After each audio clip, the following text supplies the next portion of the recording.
आज की वीडियो बहुत इंटरेस्टिंग होने वाली है। किसी ने मुझे कमेंट करके कहा कि मेरी उम्र 34 साल की है। आप देख सकते होंगे स्क्रीनशॉट में। यूट्यूब पे कमेंट आया कि मेरी उम्र 34 साल की है, 25,000 रुपए की महीने की सैलरी है, मैं अपना इन्वेस्टमेंट कैसे करूं? तो मुझे लगा ये प्रॉब्लम बहुत लोगों की हो सकती है और जेन ज़ी भी इसमें शामिल है। इसके ऊपर फुल रोड मैप के ऊपर बात करें, क्योंकि यहीं पे अगर गलती हो जाती है लाइफ में, बहुत सारी गलतियां होती हैं ऐसी जेनजी के साथ में या करियर के शुरुआत में, जो कहीं ना कहीं दिक्कत कर जाता है पूरे लाइफ के लिए। तो पहला पॉइंट ये आता है कि अगर इनको आगे इन्वेस्टमेंट करना, अब इसके सवाल में अगर मैं जाऊं तो 34 का की एज है, 25,000 की सैलरी है, कहाँ इन्वेस्ट करें? तो ये एक ऐसी जगह है जहाँ पे पैसे कम हैं, जहाँ पे शायद जीवन में अपॉर्चुनिटीज भी कम हैं और मंथली सेविंग करना चाहते हैं, बेहतर भविष्य इंसान है तो अब बेहतर भविष्य हर किसी को चाहिए और हर किसी को बेहतर भविष्य का हक भी है। तो इम्पोर्टेंट फैक्टर क्या हो जाता है, इसी चीज़ को अगर मैं जेनज़ी के साथ भी जोड़ूं कि आपकी एज है जो भी और वहाँ पे आपको लगता है कि बहुत जल्दी काम करना है, बहुत जल्दी पैसे चाहिए, तो क्या रूल्स होंगे ऐसे सिचुएशन में? तो हमने सबसे पहला पॉइंट ये रखा कि आपको पता है कि आपको अपने जीवन में पैसे चाहिए, बेहतर भविष्य चाहिए, फाइनेंस आपको सिखाया नहीं गया। मैं जब ऐसे सवाल देखता हूँ तो मुझे फ़ील होता है कि बहुत बेबसी फ़ील होती है, क्योंकि 2004 की अगर बात करूँ तो मुझे भी बहुत बेबसी फ़ील होती थी, जिस वजह से मैं एडवाइज़र बना कि मैं एडवाइस लूँ, किससे लूँ? क्या एडवाइस लूँ? कि भई मैं सवाल भी नहीं है मेरे पास, लेकिन इतना पता है कि ज़रा-ज़रा से डिफरेंसेस से पैसे में करोड़ों का फ़र्क आता है 60 की उम्र में। इम्पोर्टेंट फैक्टर क्या है कि इस रूल को जानना, it is not about making money only. जो स्टेप्स होते हैं जब आप करियर स्टार्ट करते हो, तो कौन से स्टेप्स आपको फॉलो करके आप वेल्थ बना पाओगे, वेल्थ बनेगी भी कि नहीं। वेल्थ क्रिएशन के ऊपर अभी मैं एक वीडियो बनाऊंगा, हमारी टीम सर्वे कर रही है ऑलरेडी। सो आप सब उसमें देख पाएंगे कि 90% लोगों को वेल्थ के रूल्स नहीं पता है, तो वेल्थ के रूल्स पता होना बहुत ज़रूरी है। और लोग वेल्थ के रूल्स पे बात करते हैं कि हमें वेल्थ बनानी है, बट 60 की उम्र तक वेल्थ कितने लोगों की बन पाती है? देन दूसरा पॉइंट आता है, उनके जीवन में सामने बहुत सारी चीज़ें हैं, तो टर्म इंश्योरेंस की ज़रूरत है। तो एक अच्छा टर्म प्लान ले ले, जितने भी अमाउंट का उनको मिल पाएगा, बिकॉज़ अभी सैलरी कम है तो बहुत बड़ा टर्म प्लान नहीं मिलेगा। अगर मैरिड हैं तो, अगर कोई ज़िम्मेदारियाँ नहीं हैं, तो फिर टर्म प्लान की भी ज़रूरत नहीं पड़ती। अगर घर परिवार है, ज़िम्मेदारियाँ हैं, ना रहने पे अगर रिस्क है, परिवार पीछे छूटेगा, तो फिर टर्म इंश्योरेंस चाहिए और टर्म इंश्योरेंस ही चाहिए, कोई और प्लान लेने की ज़रूरत नहीं होती। देन एक पार्ट आता है नेक्स्ट कि एक्सीडेंटल इंश्योरेंस होना चाहिए, क्योंकि जब आपकी एज कम होती है, जब आपकी इनकम कम होती है, उस टाइम पे आपको टर्म प्लान बड़ा अमाउंट का मिलना मुश्किल होता है। उस टाइम पे एक्सीडेंटल चांसेस ज़्यादा रहते हैं कुछ सालों के लिए अगर बोलें, तो तब लगता है कि अच्छी-अच्छी बाइकें हमारे लिए मतलब बनी हैं। तो उस टाइम पे आपका एक्सीडेंट से बचाव के लिए या किसी भी तरीके की ऐसी कोई दुर्घटना हो, उसके लिए एक टर्म इंश्योरेंस और एक्सीडेंटल इंश्योरेंस हो उनके पास में। साथ में उनका फोकस होना चाहिए कि उनके पास एक इमरजेंसी का पैसा हो, क्योंकि जो बात मैं आगे कहने जा रहा हूँ, वेल्थ बनाने का रूल क्या है? वेल्थ बिना करियर के नहीं हो सकता। आज एज विप्लव मजूमदार अगर मैं अपनी लाइफ देखता हूँ, तो मेरी ग्रोथ कहाँ से आई? करियर से आई। अगर मैं बोलूँ कि मैं 2003 के पैसे से ही मैं आगे वेल्थ बना लेता सेविंग करके, तो आज अगर देखूँ तो लगता है उस वक्त अगर एसआईपी भी कर रहा होता ना, तो कुछ नहीं होता, कुछ भी नहीं। आप जब तक आपका इनकम टैक्स रिटर्न बड़ा नहीं होता, एक्चुअल में आप क्या इन्वेस्टमेंट कर सकते हो? आपके पास में जब तक इनकम ही उस लेवल की ना हो, आप कैसे इन्वेस्टमेंट के इवन सोचोगे भी? फर्स्ट, अगर मेरे पास में चीज़ें मैं बना पाया या दूसरों को मैंने बनाते हुए देखा, तो उसके पीछे सबसे इम्पोर्टेंट फैक्टर जो रहा वो करियर रहा।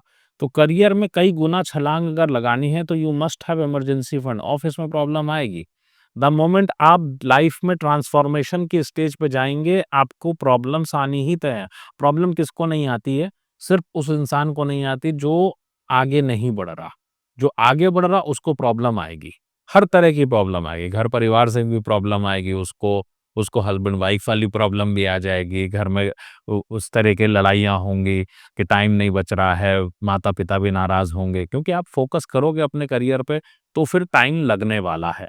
दूसरा, आपके ऑफ़िस में भी प्रॉब्लम्स आ सकती हैं, बिकॉज़ इसके कारण हो सकता है जॉब चली जाए, तो 6 महीने का इमरजेंसी का पैसा तो हो किसी भी हाल में, ताकि कल को आप दूसरी जॉब ले पाएँ। और ट्रांसफ़ॉर्मेशन की अगर आप बात करते हैं, तो आपका माइंडसेट पूरी तरीके से बदल जाता है। माइंडसेट बदलने का एंगल क्या है? मेरे एक मित्र ने बहुत अच्छी बात कही कि आपको अगर मान लीजिए दिल्ली एनसीआर में नोएडा से गुड़गाँव जाना है, तो स्कूटी चल जाएगी, थोड़ा पेट्रोल भराया, चल रही है। अब आपसे कहा गया कि आप नोएडा से आप चले जाओ मानेसर, तो आपको लगता है यार कैब ले लें, थोड़ा-सा मतलब रिस्की हो जाता है। अगर आपसे यही बोला जाए नोएडा से कलकत्ता चले जाओ, देन आपको बहुत अच्छी गाड़ी लेनी पड़ेगी, पेट्रोल भराना पड़ेगा, आपको हर एक तैयारी को करना पड़ेगा, तो करियर भी वैसा ही है। अब स्कूटी पे जब आप चल रहे थे, उस वक़्त कैब पे जाओगे, कैब की तैयारी करोगे तो स्कूटी को बुरा लगेगा, आपके प्रेज़ेंट एम्प्लॉयर को बुरा लग सकता है। अब प्रेज़ेंट एम्प्लॉयर को बुरा लगेगा तो जॉब जा सकती है, बिकॉज़ एक ऐसा दौर आता है जब आप अपने पुराने उसमें भी फिट नहीं होते और इतनी तैयारी नहीं है कि नए वाले में भी आप जा पाओ। तो रिस्क रहता है वहाँ पे। तो इसलिए मैं बोलता हूँ कि सेल्फ एम्प्लॉयमेंट मोड पे जाए इंसान तो ज़्यादा बेहतर हो सकता है, साथ में या साइड में कुछ कर ले या स्किल सेट को डेवलप कर ले। तो तैयारी ये होनी चाहिए कि अपनी जॉब को डिस्टर्ब नहीं करे, अपनी तैयारी करे, तैयारी ऐसी करे कि दुनिया को पता ना चले, जिससे मतलब है उसी को मतलब हो। उस वो जान जाए आपके बारे में। जब आप जॉब चेंज करोगे, तो अगर आप क्लर्क हो, क्लर्क से सीधे अगर मैनेजर पे जाना है, तो डिफरेंट तैयारी ही करनी पड़ेगी। क्या आपकी कंपनी का जीएम और आपकी सोच एक हो सकती है? अब मैं इसको इस तरह से लेता हूँ, अगर सिर्फ़ यहाँ पे किसी को भी मैं डाउनग्रेड नहीं कर रहा हूँ, लेवल्स की बात आती है। एक किसी भी कंपनी में बिल्कुल नीचे ओहदे पे काम करने वाले और ऊपर के ओहदे में काम करने वाले में क्या फ़र्क है? सिर्फ़ दिमाग का ही फ़र्क है, बाकी सारी चीज़ें सेम हैं हमारी। तो मुद्दा क्या आता है, अगर आपके दिमाग में चेंजेज़ आएँगे, आप सेट तो नहीं हो पाओगे। तो उस दौरान जो भी रिस्क होगा, उसके लिए इमरजेंसी का पैसा होना चाहिए अपने पास। दूसरा, आपके पास में आपको अपनी सेविंग्स करनी है, तो सेविंग 1000-2000 रुपए की आप एसआईपी कर सकते हो। इससे ज़्यादा की एसआईपी पे फ़ोकस नहीं करना चाहिए, क्योंकि जो आपके पास एक्स्ट्रा सेविंग बची, आप 500 की भी एसआईपी कर सकते हो, जिस कंपनी में भी 500 की होती हो, आप उसमें कर सकते हो। दूसरा, आपको इन्वेस्टमेंट क्या किस पे करना है? आपकी प्रायोरिटी क्या है? आपकी प्रायोरिटी है अपनी इनकम को 4 गुना बढ़ाना। 4 गुना minimum. If it is 10 times, very good. कितने समय में? 2 साल के अंदर आपको अपनी इनकम को 4 गुना तक बढ़ाना चाहिए। बिना उसके कैसे चलेगा?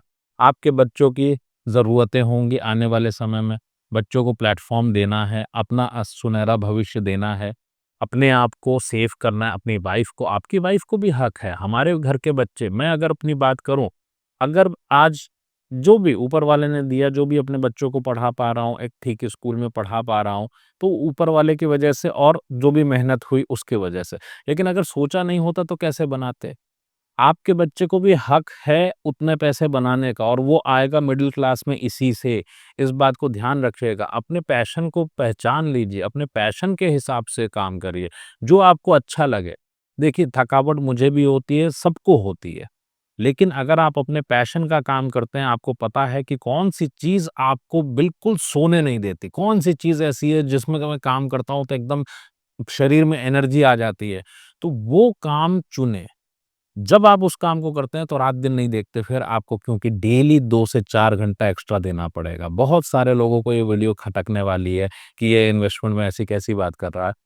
अगर इनकम ज़्यादा होगी तो आप बहुत अच्छे लेवल पे जा सकते हो। आप 5 स्टार्स की दुनिया में भी हर वीकेंड 5 स्टार में मना सकते हो, लेकिन मुद्दा ये है उसके लिए आपको कुछ ना कुछ करना पड़ेगा। एक छोटा-सा पॉइंट आता है यहाँ पे, कभी आपने किसी एमबीबीएस को देखा है? 12th पास करने के बाद एक एमबीबीएस का बच्चा गायब हो जाता है 4 साल के लिए। इंजीनियरिंग करता है वो 4 साल के लिए गायब हो जाता है, उसके बाद उसकी दुनिया बदल जाती है। मैं एक बार बिहार गया था, वहाँ पे लोग कहते हैं वंश बदलना, मुझे बड़ा अच्छा लगा। मैंने कहा वंश बदलना क्या होता है? कहता है एक चपरासी के पिताजी का बेटा अगर किसी भी कास्ट का हो, वो अगर आईएएस बन जाता है बेटा, तो पिताजी का भी वंश बदल गया, बेटे का भी वंश बदल गया। तो वंश बदलने वाले जितने भी काम होते हैं, आप अगर देखें एक आर्मी का लेफ्टिनेंट निकल के आता है, वो भी तो एक यंग बच्चा है, वो भी तो गायब हो गया, अपने करियर पे फ़ोकस्ड है। आपका करियर पे अगर आप फ़ोकस हो जाओगे तो आपका भी लेवल चेंज हो जाएगा एंड आपके घर में जो बच्चे हैं दे नीड बेटर लाइफ़। और जितने भी लोगों का काम, क्यों मैं इसकी बात कर रहा हूँ? जितने भी लोगों की कम सैलरी है, इसका मतलब they are in support role. Company में अगर आप सपोर्ट रोल में हो, तो सबसे बड़ा रिस्क है कि AI will replace you. Friends, आपको इसके ऊपर ज़रूर काम करना चाहिए।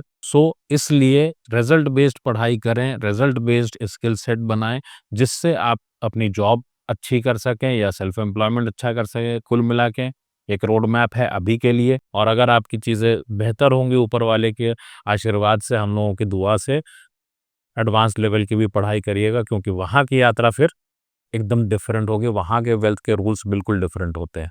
जैसे मैंने कहा, नोएडा से अगर आपको मानेसर जाना है, नोएडा से कलकत्ता जाना है, तो रूल्स आर डिफरेंट।